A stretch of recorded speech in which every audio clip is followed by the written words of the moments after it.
आपस में मेल या फिर जोड़ होता है तब उसे संधि कहते हैं। या फिर हम यह भी कह सकते हैं दो निकट वर्णों के परस्पर मेल से जो विकार या परिवर्तन उत्पन्न होता है उसे संधि कहते हैं। चलिए कुछ उदाहरण के माध्यम से हम संधि के बारे में जानते हैं। तो जैसे हिम धन आलय। अब हिम धन आलय क्या बनता है दोस्तों? चलिए इसे बनाते हैं कि यह क्या बनता है। तो हमने हमारे पाठ 2 में पढ़ा है कि कोई भी व्यंजन बिना स्वर के नहीं लिखा जाता, इसीलिए मां में कहीं न कहीं छोटा आ छुपा हुआ है। तो यहाँ पे छोटा आ है, छोटा आ। धन यहाँ पे बड़ा आ है, तो यहाँ पे बड़ा आ। अब दोस्तों छोटा आ धन बड़ा आ हो जाता है बड़ा आ, ठीक है। छोटा आ धन बड़ा आ हो जाता है बड़ा आ, इसीलिए मां में आ की मात्रा लग जाती है और यह हिमालय बन जाता है, हिमालय। चलिए एक और उदाहरण के माध्यम से इसे स्पष्ट कर लेते हैं। तो मैं एक और उदाहरण ले रही हूँ। विद्या विद्या विद्या धन अर्थी। विद्या धन अर्थी क्या बनता है?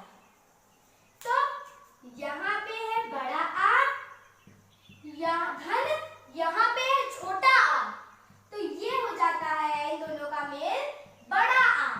तो ये शब्द बन जाता है विद्या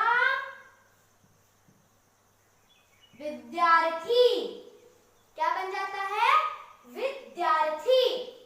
तो मेरे ख्याल से आपको संधि के बारे में समझ आ रहा होगा। अब हम जानेंगे संधि विच्छेद के बारे में। संधि विच्छेद, तो दोस्तों विच्छेद का अर्थ ही होता है अलग अलग करना, यानी कि संधि विच्छेद होता है जब दो संधिस्थ शब्द को अलग अलग किया जाता है, यानी कि जब संधि को खंडित किया जाता है तब वह संधि विच्छेद कहलाती है। चलिए कुछ उदाहरण के माध्यम से हम संधि विच्छेद के बारे में जानते हैं। तो मैं उदाहरण ले रही हूँ महर्षि का। महर्षि का, ठीक दोस्तों, महर्षि का। अब दोस्तों अब हमें इसका विच्छेद करना है। चलिए इसका विच्छेद कर लेते हैं। तो इसका विच्छेद होगा महा धन ऋषि होता है महर्षि। महा धन ऋषि, महाधन ऋषि होता है महर्षि। चलिए एक और उदाहरण ले लेते हैं। तो मैं ले रही हूँ उदाहरण, ले लेती हूँ मैं स्वागत का। अब हमें स्वागत का विच्छेद करना है। स्वागत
दीर्घ संधि की पहचान हो गई।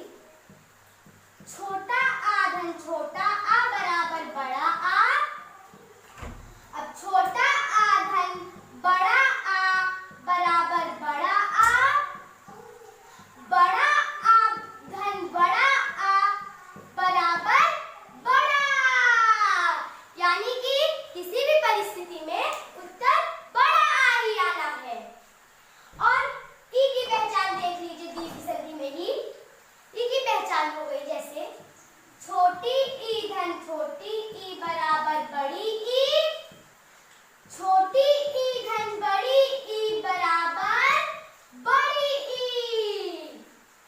बड़ी ई बराबर बड़ी ई बराबर बड़ी ई। किसी भी परिस्थिति में बड़ी ई ही आना है। और ऐसे भी ऊ का भी है, जैसे ऊ का भी देख लीजिए। ऊ का हो गया जैसे दोस्तों छोटा ऊ धन छोटा ऊ बराबर बड़ा ऊ। छोटा ऊ धन बड़ा ऊ बराबर बड़ा ऊ। बड़ा ऊ धन बड़ा ऊ बराबर बड़ा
बड़ी ई बराबर होता है ए, बराबर होता है ए।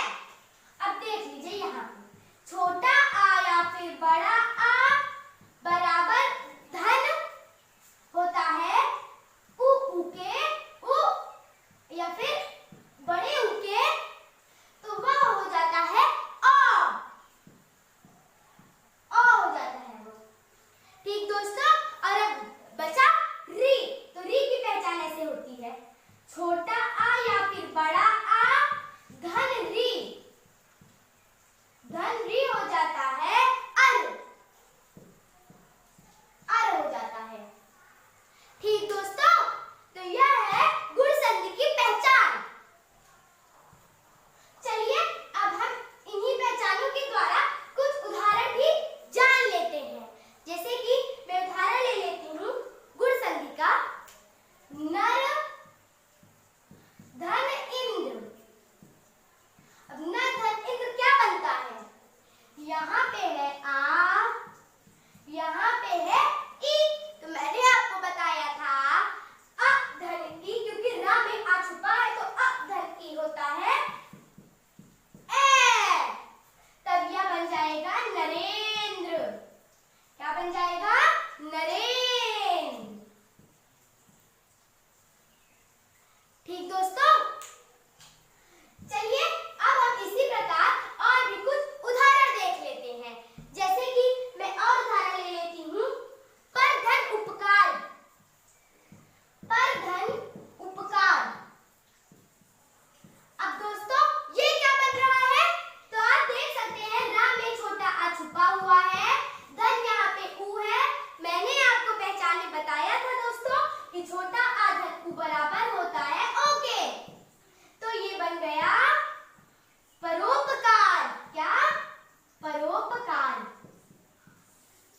परोपकार। चलिए दोस्तों हम और भी कुछ उदाहरण जान लेते हैं। जैसे कि अब हम एक री का भी उदाहरण जान लेते हैं। देव देव धन ऋषि। देव धन ऋषि होता है देवर्षि। देव धन ऋषि होता है देवर्षि। कैसे? क्योंकि दोस्तों यहाँ पे आ है, धन यहाँ पे री है, तो छोटा आ धन री हो जाता है अर। हो जाता है अर। तब यह देवर्षि कहलाता है। तो यह है री की पहचान। तो दोस्तों कुछ अन्य उदाहरण हैं जैसे कि नर धन ईश। जैसे है नर धन ईश नरेश आदि भी ऐसे कई उदाहरण होते हैं। चलिए मेरे ख्याल से अब आप गुण संधि के बारे में भी जान गए हैं। अब हम जानेंगे वृद्धि संधि के बारे में।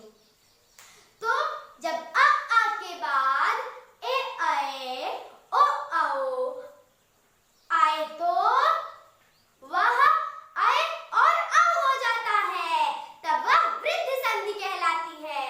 जैसे कि हम कुछ उदाहरण देख लेंगे वृद्धि संधि का। पहले वृद्धि संधि की पहचान कर लेते हैं दोस्तों। छोटा आ या फिर बड़ा आ धन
बन जाएगा पावक। क्या बन जाएगा ये? पावक। तो यह थी हमारी अयादी संधि। दोस्तों, मेरे ख्याल से हमें कुछ अन्य भी जान लेना चाहिए, जैसे गय धन इका गायिका, भौधन उक भावुक आदि कई उदाहरण है इसी प्रकार। अब मेरे ख्याल से आपको दीर्घ संधि, गुण संधि, वृद्धि संधि, यड़ संधि, अयाद संधि के बारे में जानकारियां मिल गई होंगी। तो हमारी स्वर संधि यहीं पे समाप्त होती है। चलिए अब हम जानते हैं व्यंजन संधि के बारे में। व्यंजन संधि के बारे में अब हम जानते हैं। तो दोस्तों, व्यंजन संधि क्या होती है? जब व्यंजन के बाद, जब व्यंजन वर्णों से स्वर और व्यंजन का मेल